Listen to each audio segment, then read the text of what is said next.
Tusimame. Tumeikala saa mrefu, tumesikia namna mwalimu amefasiria kila kitu, na tokea mwanzo hii mafundisho yetu, tokea moderateur alianza sema, ilikuwa juu ya kuacha dhambi. Ile dhambi ile ilishaka kusonga mpaka mwisho, ilishaka acha unashindwa kutoka kwa ile hali na inakufungia vitu vingi, na kuendelea ndani ya nyimbo za waimbaji wanasema Mungu ni anaweza yote. Sio kama bila jua, kuna wengi wenye walisikia hii namna tulianza na namna tumefikia saa hii. Deja intercession ilishaisha kama mtu alikuwa anasikiliza, ila tu tunaenda kukomplete namna Mungu anasema tuombe bila kuchoka. Maombi mtu hawezi choka kuomba, lakini tangia mwanzo moderateur alisema, waimbaji waliimba, ndani ya maabudu tulisikia kama Mungu ndio anaweza yote. Basi sasa namna ndani ya mafundisho tutajikaribisha mbele ya Mungu, tujiweke tayari. Waimbaji kupigia nyimbo kidogo, tunaacha nyimbo, kisha hii nyimbo ya waimbaji tutalomba Mungu huruma. Kwa maana huruma iko TikTok. Unaweza lomba Mungu akupatie gari nafanya ya mwaka, lakini huruma hayo ni pale pale, kama unashikubali wewe mwenyewe kuacha hiyo kitu. Mkumbuke siku Yesu alipokuwa kwa msalaba, mie na wewe tulikuwa pembeni, kwa maana ile hali ya wale watu ni hali yetu tunaishi, mie na wewe. Lakini moyo akasema, Baba, mie najua ni kuhali yangu mbaya, usinisahau. Na pale pale utakuwa na wewe katika paradiso. Na wewe kama unajikumbuka sana na unatubu kabisa kwa haki, lazima Mungu iko tayari kusikiliza.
Hata kosa inakuwa kosa gani kama unashikubali tayari kwa Baba, katika jina la Yesu tunakuja mbele yako kama mwana mpotevu anaenda kila saa mbali na mapenzi yako. Natamani mbaya kwa kushuhudia uongo, natamani hata isiyokuwa yako Baba, anakuja tena mbele yako ili tupate kupata kibali, nipate tena mastahili mbele yako Baba Mwenyezi. Unibalishe tena viatu mpya Baba, unikaribisha tena chini yako. Univike kanzu mpya, univike kofia mpya, kama vile mwana mpotevu aliporudi kwa babaye. Baba, unihurumie na unisamehe. Hata korupsio Baba, unihurumie na unisamehe. Baba, katika jina la Yesu.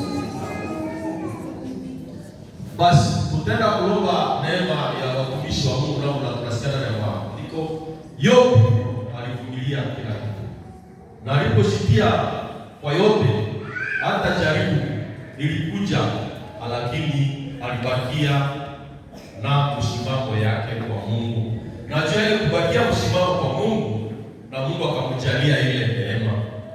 Basi tutaenda kulomba neema ya Yobu, isipokuwa kama tunapita ndani ya mateso, lakini tujue kama neema iko mbele. Hata Yesu mwenyewe alipita ndani ya mateso.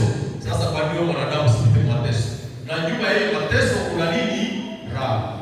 Ale, twende kulomba hiyo neema leo. Sote Baba, tunakuja tena kwa kuomba, tunashika kwa nisaidie Baba, niko na imani kama ya Yobu.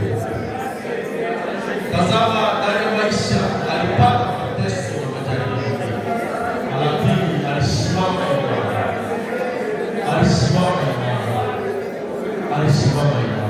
Nijalie moyo ya kuvumilia, ya kupokea mateso, nipate kupata neema sana mwisho ya hii mateso. Baba, unijalie hiyo neema, nipate kukaribia. Vile tulisikia ndani ya mafasirio ya mwalimu Yona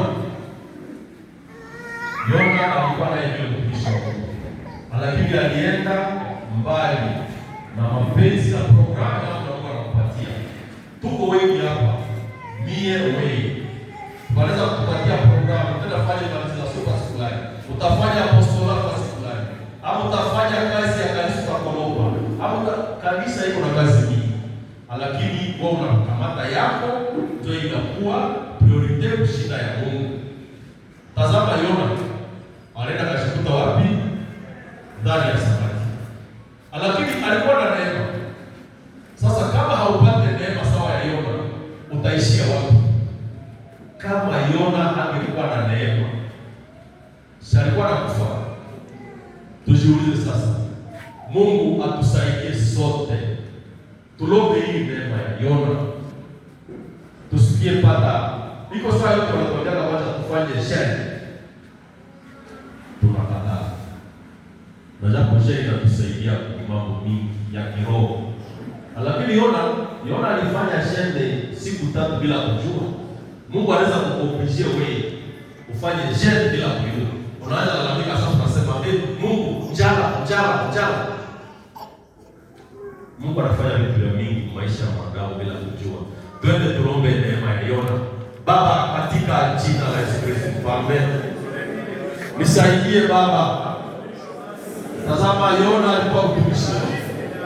Ijapokuwa alienda mbalimbali na mapenzi ya Mungu, lakini neema yako ilikuwa juu yake. Baba, naomba hiyo neema na Yona isifukie. Ninapokuwa ndani ya giza, uniamshe nitoke ndani ya hiyo giza na nikamate hatua ya kubadilika, ya kutoka ndani ya hiyo Seigneur. La mort qui m'approchait à cause des refuges. Basi, kwa maana tunakuja hapa, kila mtu anakuwa na shamba yake na hakuna mwenye hana mahitaji. Kila mtu anataka kutolea Mungu mahitaji yake. Yeye anajua anapenda kupatia Mungu ili apate kumbariki kwake. Tuone kwa sana. Baba, katika jina la Yesu, nakuja mbele yako kwa maana leo unaweza yote Baba. Kama nakuja mbele yako kwa kuonia jamaa yangu, mke wangu na watoto wale wanapokuwa Baba, endelee kuwalinda, wapiganie kila siku vita zote za giza, kushoto kume kwa mbele. Acha msalaba kwa ushindi Baba. Naomba ushindi kwa kila siku ndani ya jamaa yangu. Uwe mlinzi wa jamaa yangu Baba. Nipiganie kila siku ndani ya kazi yangu, na kazi yangu ibariki. Na unijalie neema. Uniongezee imani Baba. Unijaze imani na nguvu na juhudi ya kutumikia Baba, katika jina la Yesu Kristo. Amen. Baba mtakatifu, Mungu uliye juu mbinguni, tunasema asante kwa sababu wewe ni mwema. Tazama sisi wana wako tumekuja mbele yako tukinyenyekea kwa yote, na tumejitambua kujua ya kwamba hii ni wakati wa majilio, na lazima tutubu dhambi zetu na tubadilike kukuwa watu wapya. Utakapofufuka tufufuke pamoja na wewe. Utakapoaidia wengine paradiso, tukue paradiso pamoja na wewe. Baba, acha hii majilio itupitie kwa salama. Tutakapofika siku ya Pasaka tuwe wapya ndani ya maisha yetu ya kiroho. Tunaomba hivi katika jina la Kristo. Amen. Chapia Yesu makofi, chapia Yesu makofi. Chapia Yesu makofi, chapia Yesu makofi. Amen, amen. Amen.